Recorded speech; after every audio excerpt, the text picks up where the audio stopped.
this school's been here for 100 years now. I've strangely been a part of it for a third of that time period. And that means there are a lot of us who've been here for that long, and some people who've been here longer than that, which means that 100 years is not very long. But it was 100 years ago where people that were here at the JC knew nothing about World War II. They didn't know anything about spacecraft. They didn't know anything about cell phones. They didn't know about Donald Trump. They didn't know anything about what we really experience today. And now that's very, very hard to fathom that they didn't know that, because what do we not know about what's going to happen in the future? And I just remember this incredible instructor here at the junior college who taught astronomy, Jerry Waxman.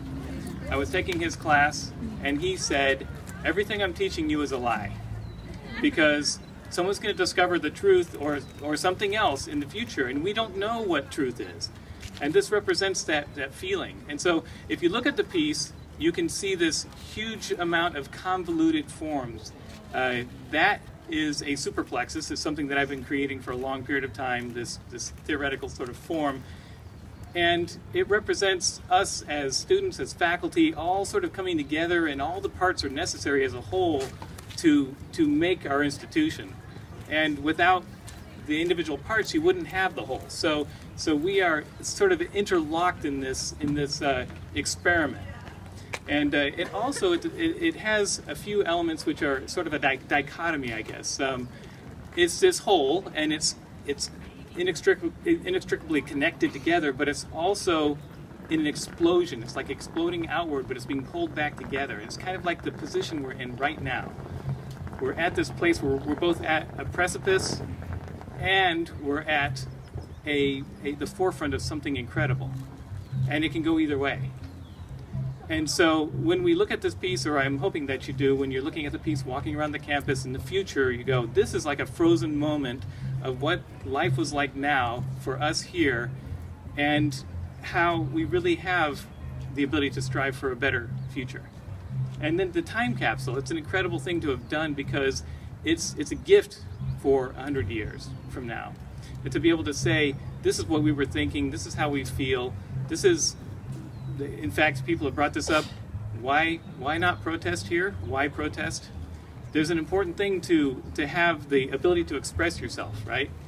And this time capsule represents that this is what's happening now. It's important to keep that alive and to know for the future how to deal with things. So I just wanted to thank a few people. You know, Kerry Lowen came to me and he says, Michael, do you want to work on the time capsule project? I go, okay. But why do a lid or something that buries in the ground? Why not do something that stands up and is visible? Because then the students can participate. And my students really came through on this, because they sat there and sanded, I would say, 1.5 miles of sanding to get this done. And that's not an exaggeration. And they got holes in their fingers, and they suffered, but they worked really hard at it. So I'm very proud of them for doing this, because they got to do something that I love to do, and they know that that's how you are too. As teachers, as students, you are sharing in this kind of family experience. So anyway, thank you so much for coming here. And Hillary, would you like to come up, Hillary? Thank you.